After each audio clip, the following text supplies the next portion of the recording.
Hello ವಿದ್ಯಾರ್ಥಿಗಳೇ, ಈ ಒಂದು ವಿಡಿಯೋದಲ್ಲಿ ನಾವು ನಿಮ್ಮ ಬಿಕಾಮ್ ಸೆಕೆಂಡ್ ಸೆಮಿಸ್ಟರ್ SCP ಸಿಲೆಬಸ್ನ ಸಂವಿಧಾನದ ಮೌಲ್ಯಗಳು ವಿಷಯದಲ್ಲಿ ಬರುವಂತಹ 3ನೇ ಚಾಪ್ಟರ್ನ ಕೊನೆಯ 2 ಟಾಪಿಕ್, ಒಂದು ಮಾನವ ಹಕ್ಕು ಆಯೋಗ ಹಾಗೂ ಒಂದು ಹಣಕಾಸು ಆಯೋಗ, ಇವುಗಳ ಮೇಲೆ ಕೇಳುವಂತಹ ಪ್ರಮುಖ ಪ್ರಶ್ನೆಗಳ ಕುರಿತು ಚರ್ಚೆ ಮಾಡೋಣ. ಮೊದಲನೇದ್ದು ರಾಷ್ಟ್ರೀಯ ಹಣಕಾಸು ಆಯೋಗದ ಮೇಲೆ. ಮೊದಲನೇ ಪ್ರಶ್ನೆ, ಹಣಕಾಸು ಆಯೋಗವನ್ನು ಯಾವ ವಿಧಿ ಅಡಿಯಲ್ಲಿ ರಚಿಸಲಾಗಿದೆ? Answer article 280. ಕೇಂದ್ರ ಮತ್ತು ರಾಜ್ಯಗಳ ನಡುವೆ ತೆರಿಗೆ ವಿತರಣೆಯನ್ನು ಯಾವ ಸಂಸ್ಥೆ ಶಿಫಾರಸು ಮಾಡುತ್ತದೆ? ಹಣಕಾಸು ಇಲಾಖೆ. ಹಣಕಾಸು ಆಯೋಗವನ್ನು ಯಾರು ನೇಮಿಸುತ್ತಾರೆ? ರಾಷ್ಟ್ರಪತಿಗಳು ನೇಮಿಸುತ್ತಾರೆ. ಹಣಕಾಸಿನ ಮಸೂದೆಯನ್ನು ಯಾವ ಸಂದರ್ಭದಲ್ಲಿ ಮಾತ್ರ ಪರಿಚಯಿಸಬಹುದು? ರಾಷ್ಟ್ರಪತಿಗಳ ಶಿಫಾರಸಿನೊಂದಿಗೆ ಮಾತ್ರ ಪರಿಚಯಿಸಬಹುದು.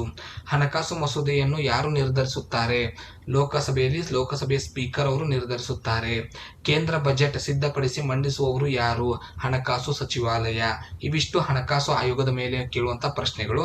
ಇನ್ನು ಮಾನವ ಹಕ್ಕುಗಳ ಆಯೋಗ. ರಾಷ್ಟ್ರೀಯ ಮಾನವ ಹಕ್ಕುಗಳ ಆಯೋಗವು ಒಂದು ಡ್ಯಾಶ್ ಆಗಿದೆ, ಶಾಸನಬದ್ಧ ಸಂಸ್ಥೆಯಾಗಿದೆ. ರಾಷ್ಟ್ರೀಯ ಮಾನವ ಹಕ್ಕುಗಳ ಆಯೋಗದ ಪ್ರಸ್ತುತ ಅಧ್ಯಕ್ಷರು ಯಾರು? ನ್ಯಾಯಮೂರ್ತಿ HL ದತ್ತು. ರಾಷ್ಟ್ರೀಯ ಮಾನವ ಹಕ್ಕುಗಳ ಆಯೋಗದ ಅಧ್ಯಕ್ಷರನ್ನಾಗಿ ಯಾರನ್ನು ನೇಮಕ ಮಾಡಲಾಗುತ್ತದೆ? ನಿವೃತ್ತ ಸರ್ವೋಚ್ಚ ನ್ಯಾಯಾಲಯದ ನ್ಯಾಯಾಧೀಶರನ್ನ ಮಾಡಲಾಗುತ್ತದೆ.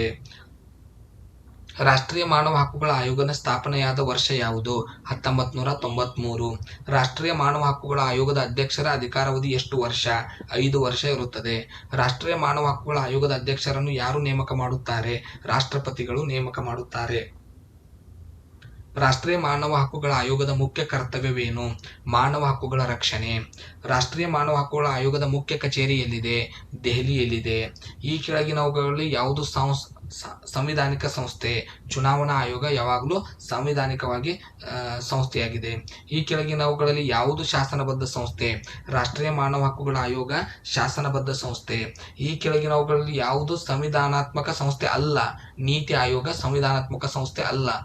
ಈ ಕೆಳಗಿನವುಗಳಲ್ಲಿ ಯಾವುದು RTI ಕಾಯ್ದೆಯಡಿಯಲ್ಲಿ ಶಾಸನಬದ್ಧ ಸಂಸ್ಥೆ? ಕೇಂದ್ರ ಮಾಹಿತಿ ಆಯೋಗ ಮತ್ತು ರಾಜ್ಯ ಮಾಹಿತಿ ಆಯೋಗ ಸಂಸ್ಥೆ.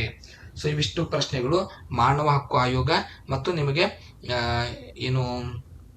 ಹಣಕಾಸು ಆಯೋಗದ ಮೇಲೆ ಕೇಳುವಂತ ಪ್ರಶ್ನೆಗಳು. ಇದಿಷ್ಟು ನಿಮ್ಮ ಎಂಟೈರ್ 3rd ಯೂನಿಟ್ ಕಂಪ್ಲೀಟ್ ಇಲ್ಲಿಗೆ.